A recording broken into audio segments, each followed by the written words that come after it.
two, 1, 2, 3, 4. Those vegan guys. I thank you. Good evening and welcome to the weekend. I'm Paul Burgess and this is Now We're Talking, the show that takes a look at and discusses recent or relevant happenings, horrors, hallucinations, harangues and hullabaloos. Although we're not live, you can still get in touch with us. You can send us a tweet at Now That's Talk, send us a text on 07548 200 007, or give us a like, a comment or a message on our Facebook page, Now We're Talking. Joining me on the NWT sofa today are piano technician, some might say magician, and vegan activist Macaulay Sykes, and Lucy Lush's ugliest sin daughter, it's Gaz McKay. She said it on the drag show, didn't she? Yeah. Can you believe something that's ugly came? Oh, you two. Now then, you've probed third.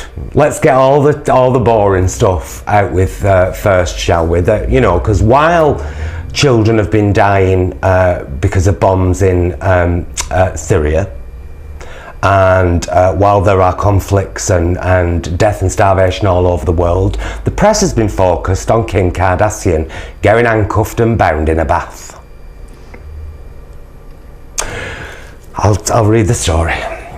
Kim Kardashian West's bodyguard, Pascal Duvier, has wiped all traces of her from his social media accounts just days after she was the victim of an alleged armed robbery in Paris. French police say Kardashian West was bound, gagged and held at gunpoint in the early hours of Monday morning. At least two men dressed as police officers broke into the building before entering her luxury accommodation and making off with an estimated £9 million worth of jewellery. Parisian authorities have suggested the thieves may have spotted her jewellery on social media. After a robbery involving one of the most famous and photographed women on the planet, speculation over the circumstances of the crime is rife. Kardashian West and her family have been uncharacteristically quiet on social media in the aftermath of the ordeal, and now her bodyguard, Mr. Duvier, who was not with her at the time of the robbery as she was reportedly minding her sisters Courtney and Kendall on a night out in the French capital, has appeared to delete all traces of her from his social media. Many have said this was deserved. Now, I don't believe that crime is ever necessary or deserved, but what do we make of celebs who flaunt their wealth on social media? It's part of the celeb way of They don't all do it though. 90%, and I would say. No, much less than that, who actually flaunt their wealth. I saw somebody retweeted a tweet from Kim Kardashian once, and it annoyed me that much that tweeted her. And I don't follow her or anything. It was just that someone I knew had retweeted her. And the tweet was something along the lines of, just picked up a check for 124 million, put 84 million in our joint account and the rest in my own. And then some teenage girl comment at the end, like, life sucks, and a wink. And I just thought, how brazen, how disgusting. And I actually tweeted it, and I said, I replied directly to the tweet, and I said, Kim, thank goodness you're not a role model in society, because tweets like this would just be deemed disgusting. Then ... Oh wait. Because of course she is an icon. She is an icon, and of course that's never going to change.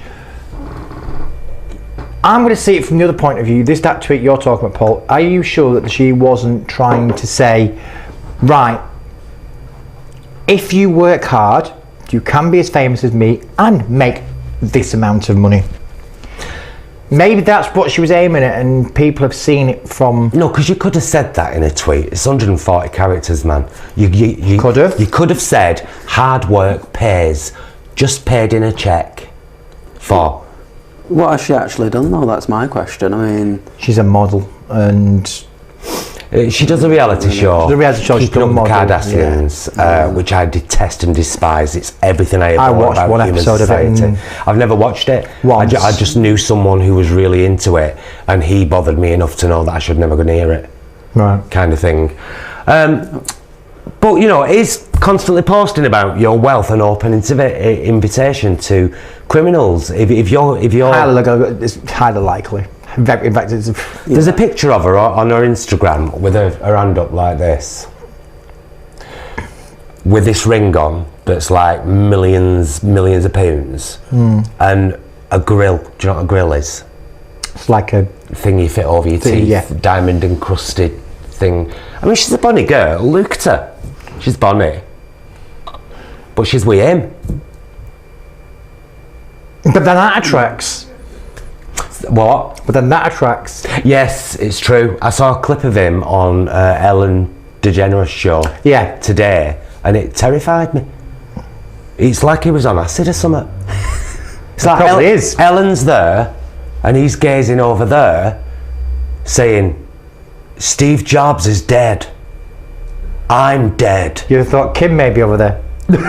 Honestly, like he was spaced out. He probably was. And poor Ellen's face, you Probably, could see she was terrified. But they do boast constantly. This pair, they do boast constantly about their wealth. I mean, they do make a bonny couple. It's a nice dress. I'd look better in it, frankly. But yeah, definitely. We could talk about this all day. Dresses. It brings me on to the things like there's a program at the moment. Eamon Holmes. Oh, Eamon and Ruth. How the other half live. Yeah, I've seen that. I've seen one of them. Yeah, I immediately got annoyed at the title because it's not half, is it? It's like the 1%. Yeah, exactly. Yeah. But what do these kind of programs do? Because there was another one, Instagram's Rich Kids, not too long back. Oh, yeah. It's like we keep making these documentaries about. We wonder why there's a class divide and a wealth divide, and we're glorifying people who are representative of the 1%, like you say. Yeah. In my opinion, on people that have got wealth, they're either brought up with it, then they don't know what a hard day's work is, or they've worked for it, which means, hey, you're entitled to it, enjoy it. I don't, my own opinion myself, specifically see people that were brought up with it, that were born into money, should have any money. They should be made to work a hard day's work every day to get their money. That is my personal opinion on it. And do you remember covering a story on here, and I'm going back a good few months now, about a Saudi Arabian dad who was buying his 6-year-old daughter a £9 million jewel. Yes, because it was me and you that were on. And I was mortified, and I was just like, what does that... This is what's bothering me about society at the moment. We wonder why our teenagers are full of angst and don't feel like they fit in this world, and it's because their icons are people who boast constantly about having millions of pounds, or who play for a football team and get paid $250,000 a week for running around a field. Well, they're just overpaid and underworked, so in my mind as well. So kicking an inflated ball made out of the skin of a dead pig. This is what footballers do, and they get paid $250,000 a week for. And these are now. This is what teenagers are seeing as the upper echelon of society. It's not people who've worked hard. It's people who've become very privileged, either through having a wealthy background or being put in a position like a football player where they're paid an extortionate amount of money. There was another one about the Salford football team that Gary Neville and all that had bought. I watched one episode of that, and the episode that I watched was one of the younger players going for tryout for Man United, and he got in, and he was getting paid £15,000 or £15,000 a month just while training. He wasn't in any of the team. Would have been about 15 grand. Or 15 grand a week. 1,500 is a good average wage. Yeah, these so days. it's got to be more than that. I can't quite remember. It's 15, so I can remember the 15. Yeah, it'd be about 15 grand. But it's ridiculous. I couldn't even spend that amount of money. Oh, I could. Oh, I could. Oh, I could. Dresses. But I do good with it as well. Yeah. Definitely, because I'd have to. You know, if I came into a large amount of money, and I certainly wouldn't boast about it. It's like, you know, I bet people see my rings and think you are boasting. None of these cost more than a tenner. None of them. See, I was estimating Honestly, about not one 9 of million quid. Eh? I was estimating about 9 million quid. Actually, I lied. That one cost more than a tenner. But I bought that from Tenerife, and I bought it specifically as a memory. It was €29. Don't know how much that is in. But the rest of them, even me, wedding ring and engagement ring, less than a tenner off eBay. Because I'm a skinflint who likes to look sparkly. But still cheap. Are you saying I look cheap? No, darling, would I? Wouldn't. Gaz McKay, Wouldn't I? daughter of Lucy Lush. Wouldn't I? Can't Wouldn't. get much cheaper than that. Can you? So obviously Kim didn't deserve this, and there's the whole controversy going around social media at the moment. Now apparently Kanye is wanted for questioning because it's believed this may be an insurance scam. I remember reading that he was in something ridiculous like £50 million worth 58 of million debt. It's like, how? Oh, it's time for us to have a secret dance and you to get a short break from our tomfoolery. See you in 3. Welcome back to Now We're Talking with me, Paul Burgess, and my fabulous guests, Macaulay Sykes and Gaz McKay. For the record, by the way, before I tell you about the next story, remember last week when I was the show I was on with Husk and Rachel, and they had a bit of a sniffle. Don't even go there. It killed me, man. Like, killed me for several days. If you get a sniffle, wrap yourself up, drink whiskey all-ins, and dog near nobody.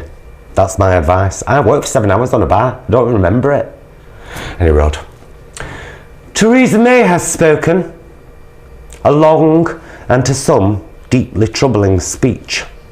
Whether written by a third party or carefully crafted by Theresa's own hand, it matters not. What does matter is what she actually said. So here's some picked points from what she said. About tax. She pledged to crack down on multinational companies that treat tax laws as an optional extra and also target wealthy individuals. She said, if you're a tax dodger, we're coming after you. She said, whoever you are, however rich or powerful, you have a duty to pay your tax. So make 'em then. Not just words, Theresa. Let's discuss that one briefly.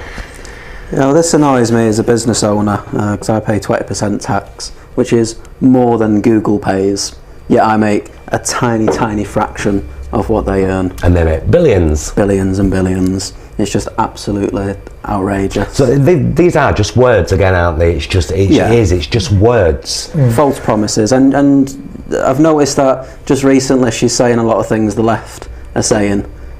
Yeah, well, she's made this whole thing. We want to be the party for the working people, and all you've got to do is work really hard.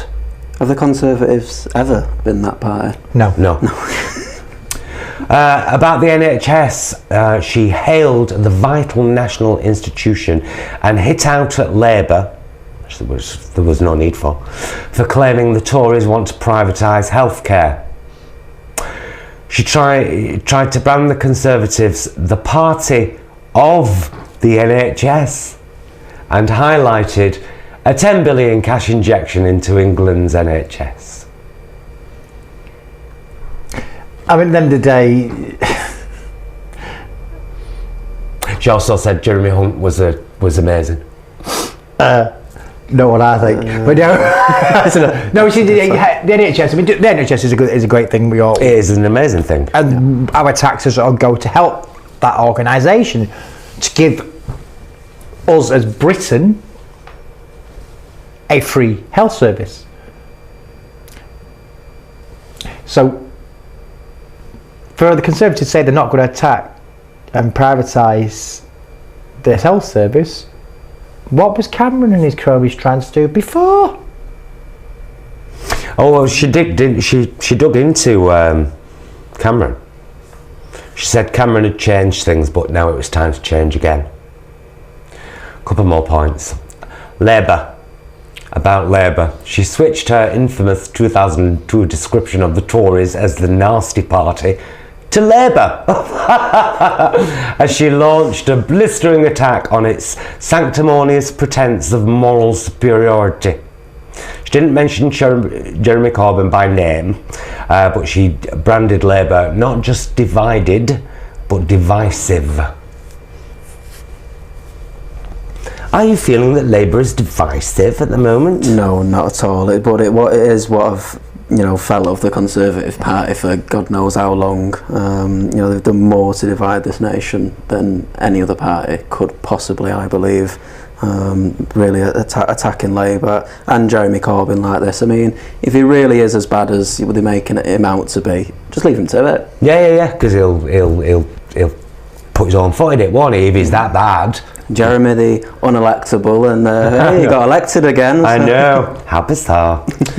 Education, she said, set up a grammar schools showdown with Tory rebels by insisting we will lift the ban on establishing new grammar schools.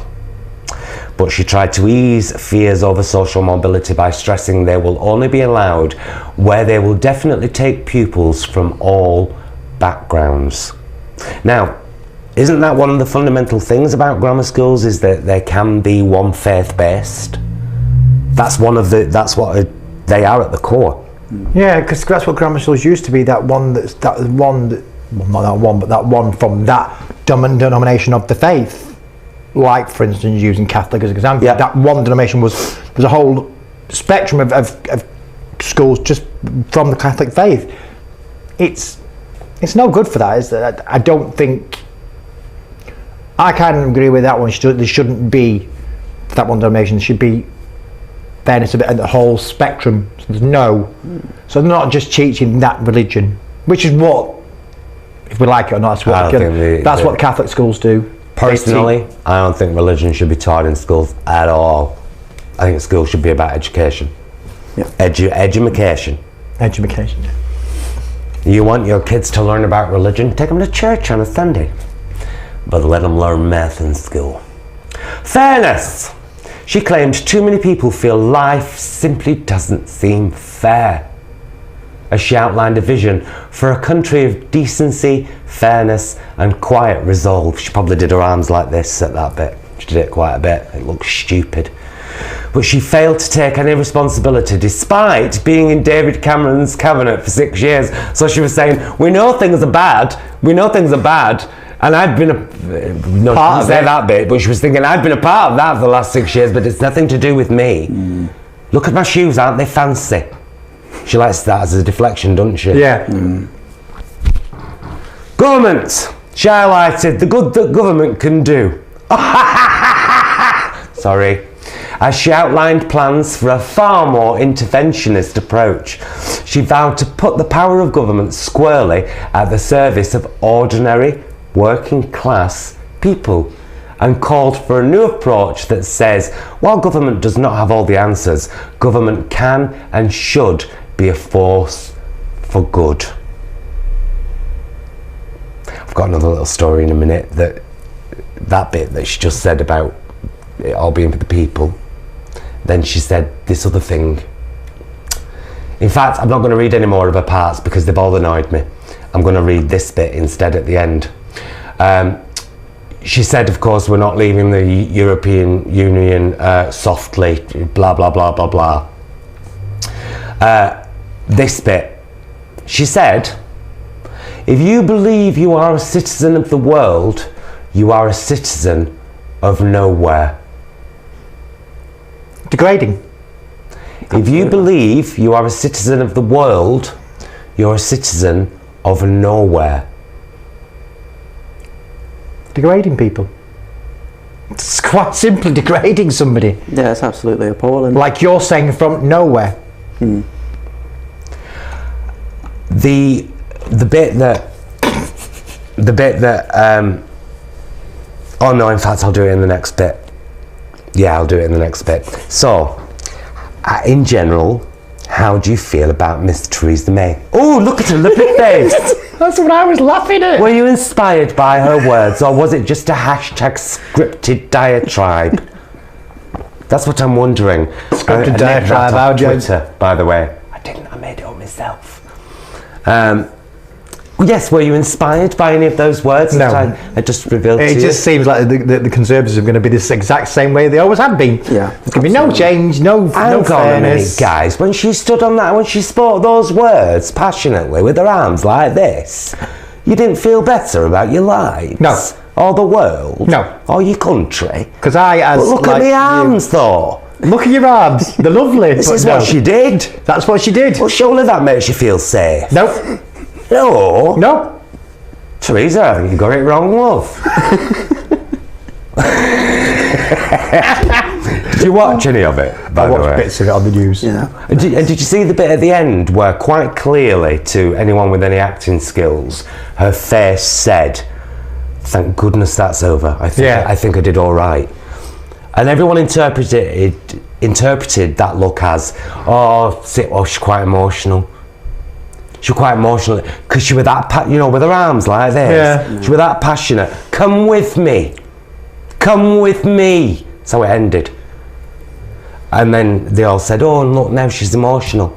No. No. She she bit her bottom lip. It was a micro expression, but it was a proper it was like, "Oh, thank goodness that's off. I think I've got him." Because she knows she can lose her leadership if her party doesn't go with her. Do you think if there was a general election now, do you think that they'd be out? I do. Do you? Yeah. Unfortunately, I don't.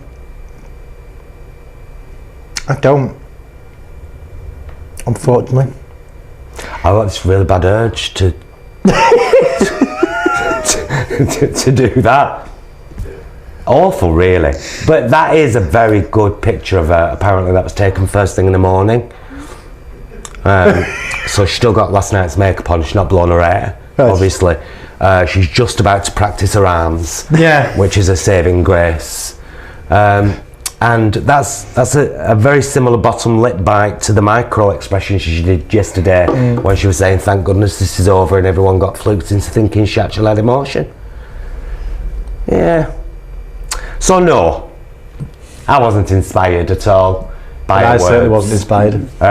Because she said about putting things back into the hands of the people, and there's a bit coming up in the next bit where we're not doing full stories. We're just going to do 4 short bits, and you'll just be like, "What? She said that?" And I'll be like, "Yeah, man, she said that totally."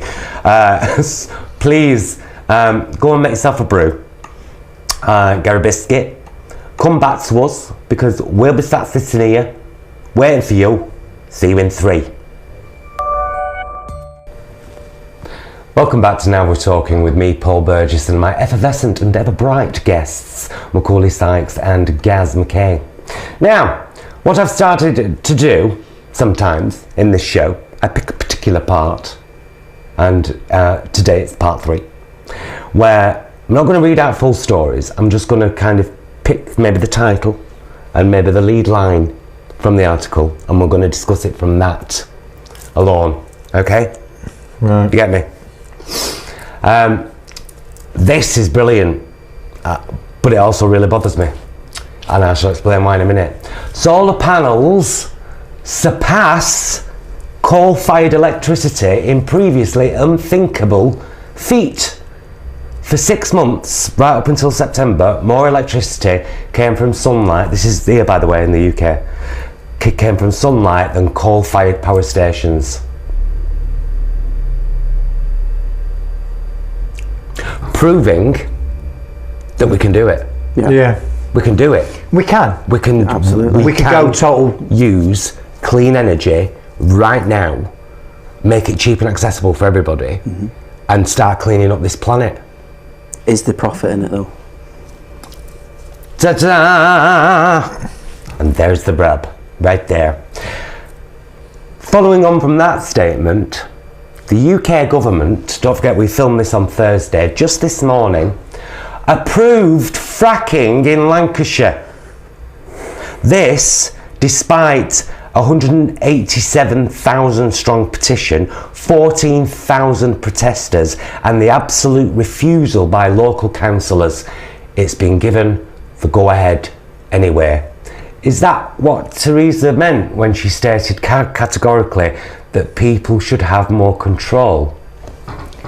Yes, it does, and I find it despicable, especially after these. I used to live not far away, but my last pub, Paul, which we know about, was just up the road from one of the fracking areas. It was literally a couple of miles. Right. So obviously the protesters and the petitioners would come into the pub, and to find that the government has gone behind their back is... Well, completely ignored. 187,000 people, you're talking nearly 250,000. Let's just say 250,000. That's what I'm going to say. 14,000 active protesters constantly at the sites trying to disrupt blah, blah, blah, blah, blah. And the entire local council of Lancashire saying no, we don't want fracking. And yet the government, who say they want people more involved, ignore all of that. And do it. And do it anyway. And the thing about fracking, first, it's fracking stupid. That's the main point. And it's going to make our country more sustainable to earthquakes. Here's the thing, I mean, you've heard about these tremors like all over America where it's being done, and filthy water, tainted water, because of course it's going to, when you're shooting jets of chemicals and high pressured water into the earth, stuff's going to happen. It is, yep. And we've seen the damage it can do. It's done in America. You know, it's bankrupted landowners because the land's unsellable. Yeah. They're never going to be able to do anything with it. It's unplantable. Yeah. Because they can't build, so they can't sell it to someone per month for a farmer to put potatoes in it, should we just say? Yeah. Because of these materials. Well, I mean, if we are three laymen sat on a sofa on a TV show in Manchester, we know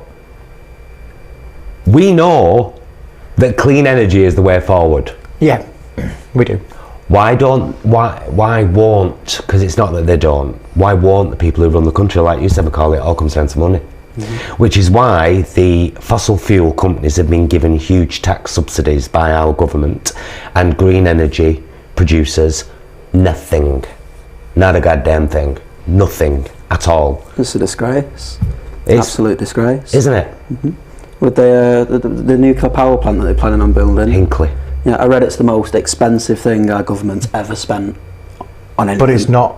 It's French, I believe, that's doing it. EDF, the French company, in collaboration with China, who will then sell back the power made at the plant to us at a higher cost than it was to make, to recoup what they've invested to build it in the first place. Yeah. The place that nobody wants.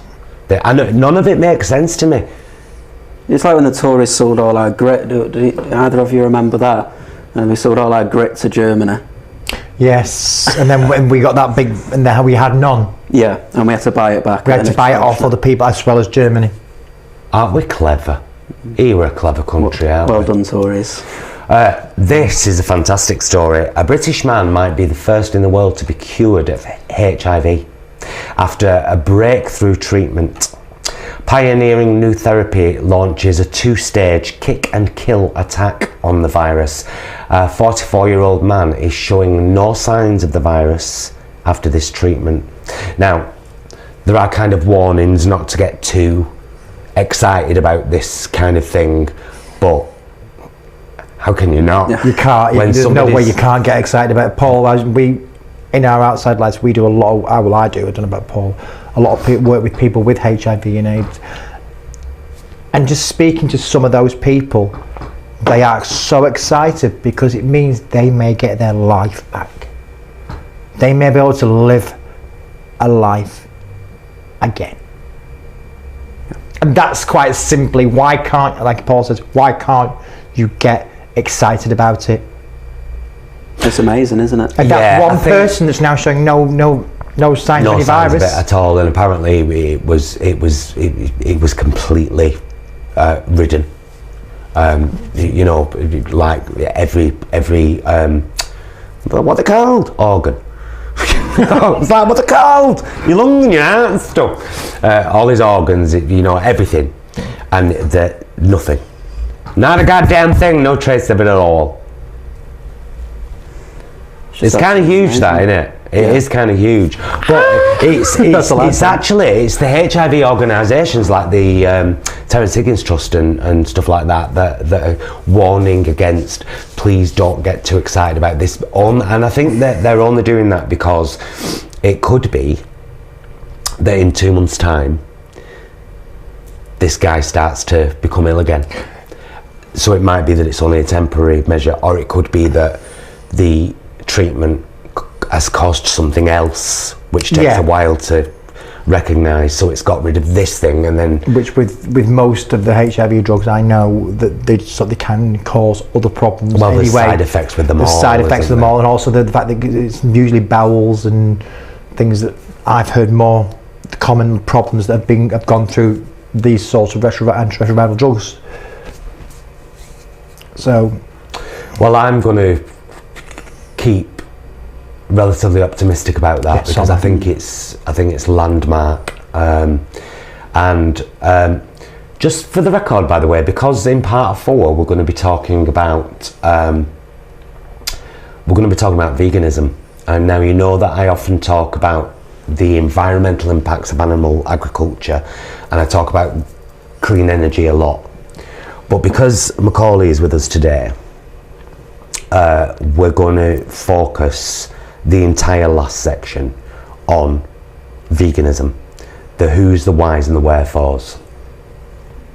And I've never done this as a vegan. I've never actually dedicated a full part of my show to a particular subject.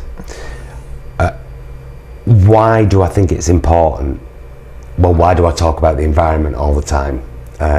Which, as a regular viewer, you will know I do. And I talk about, as I said, green energy, you know, Portugal and its 100 days on wind power, and all these countries that I've mentioned all these things quite a lot, but I try not to bother you too much with my veganism, because I don't want to be the preachy vegan. But in my personal life, on my own Facebook page, it's exactly what I am, and I invite you to come look, because I'm an open book. Everything I post is public, as it is with you, isn't it, Macaulay? Yep. And because of what we're going to talk about in part 4, Macaulay has a page on Facebook, his own page, obviously, with his own name, Macaulay Sykes. And he's also a part of Manchester Pig Safe, so every time you see his graphic come up, those two things will come up, and I invite you to go and look at both Macaulay's page and Manchester Pig Safe, because of what we're going to talk about in part 4, because of the images that I have to share with you in part 4, because of the short video that I have to share with you in part 4. These things are obviously massively important to me, massively important to Macaulay. Guys, you're probably going to learn something in part 4. And I know that many of you at home have actually messaged me and said, you know, Paul, I've changed my burgers or my sausages, or I've tried such a plant-based milk, or well, we spoke whatever. about burgers, didn't we? The vegan burgers. Yeah. The last show that me, you and Jason were on. Did you try them? To try them. Oh, you did? And my God. The Sainsbury's own brand ones that have just come out. Oh, yeah. Eight in a box for £1.50. Buy them, stick them on a bun, shove them in your gob. You can thank me later. Our final short break now, but do join us right after it for the final segment of Saturday's NWT. See you in 3. Welcome back to the final part of Now We're Talking with me, Paul Burgess, and my guests, Gaz McKay and Macaulay Sykes. Things about to get serious up in here. So, So, Macaulay, you're one of the members of Manchester Pig Save. Yep. Can we have that image up? Because it's right cute. Connor, there's a lovely image. First one, pig one. There, look at that. How And Manchester Pig Save do exactly what it says on it, standing up to and carefully documenting animal abuse. Yeah. Now, I asked Macaulay to come on the show after he posted a video taken at a Greater Manchester slaughterhouse, which deals with a few thousand pigs a day. 3,000 pigs. 3,000 pigs every day. And Macaulay and this people from this group have been there and filmed the pigs arriving in trucks and how they are got off the trucks. And I sat in my kitchen. It was a couple of weeks ago, wasn't it, when you did that original one? Sat in my kitchen about midnight, watched the one. Yeah. And this is why I don't do hands-on activism, and I admire anyone who does, because I don't have the patience. I'd be arrested. I would be arrested. I just can't. This is my outlet for sharing stuff. How do you do it, Macaulay? Well, without a doubt, it's certainly very, very difficult. You're seeing massive trucks on a scale that you just wouldn't believe, and the pigs are just crammed into these trucks. Many of them bear deep scratches and open wounds, and as you look in the trucks, these animals have never been shown an ounce of compassion in their entire life, which is only a short 6 months. So these are babies. You give them eye contact, and they just cower away, like a dog when you're angry with a dog, but it doesn't understand why you're angry with it. Instead, it just cowers. It puts its head down and looks up at you. And yeah, it's heart-wrenching, because you just want to open that truck up and get them out. Yeah, and save them. So what drives you to keep documenting and to keep sharing this stuff? What's the driving force behind that passion that's giving you the strength to do that?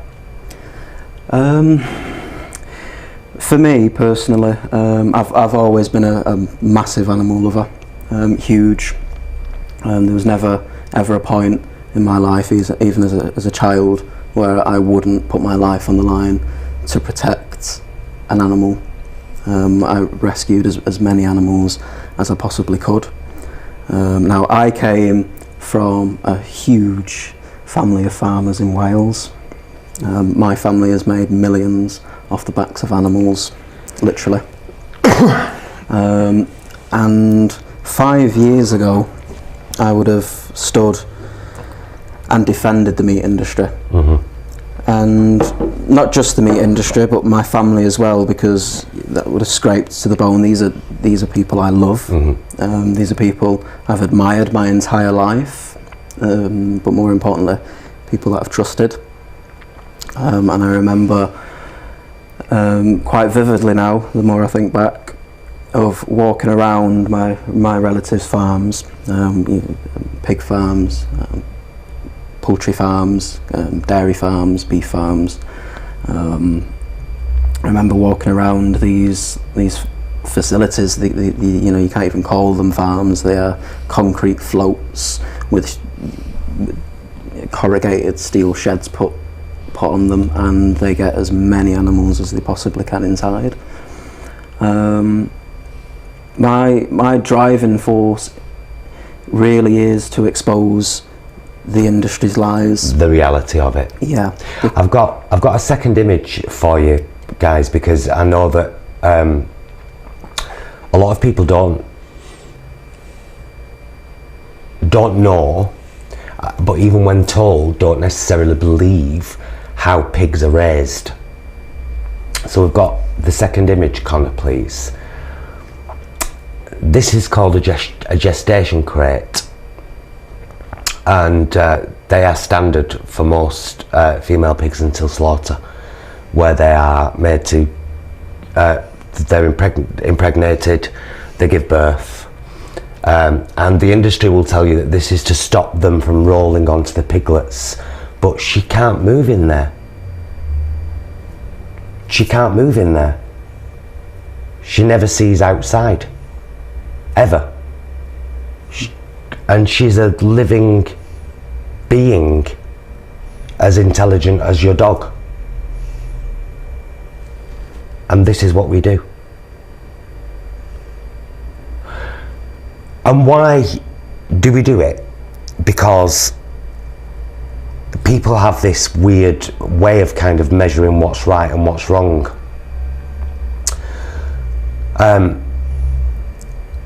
And people say, well, I like the taste of meat and I have a right to eat it. So there's that. Put the next image up, Connor, because I put this into an image as best I could. People think that this is more important than this.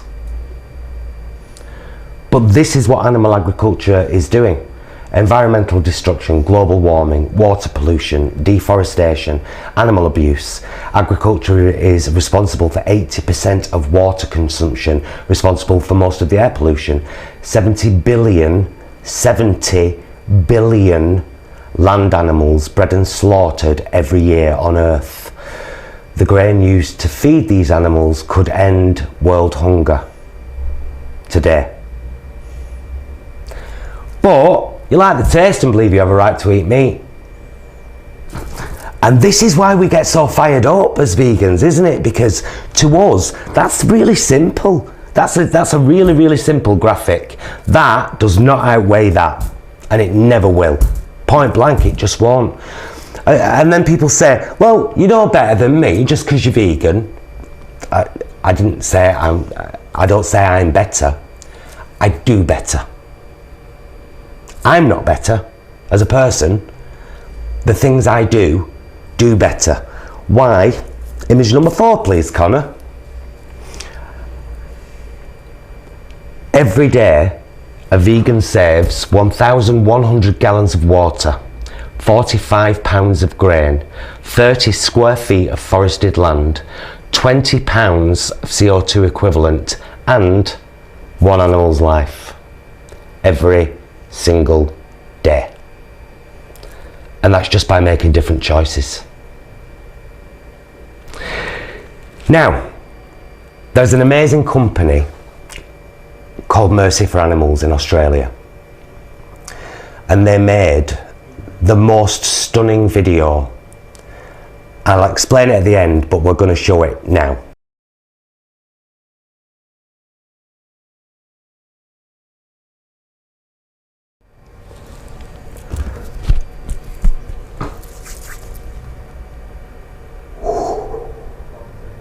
Right, that video obviously was made using combined real footage from real factory farms and CG. It was shown as a commercial right throughout Australia and New Zealand, and I just thought it was absolutely beautiful, stunning and powerful, and it needed to be shown. Thanks for spending an hour with us. Thanks to my lovely guests, Macaulay and Gaz. I'll be back with you next Saturday, so until then, and as always, please be excellent to each other and the animals.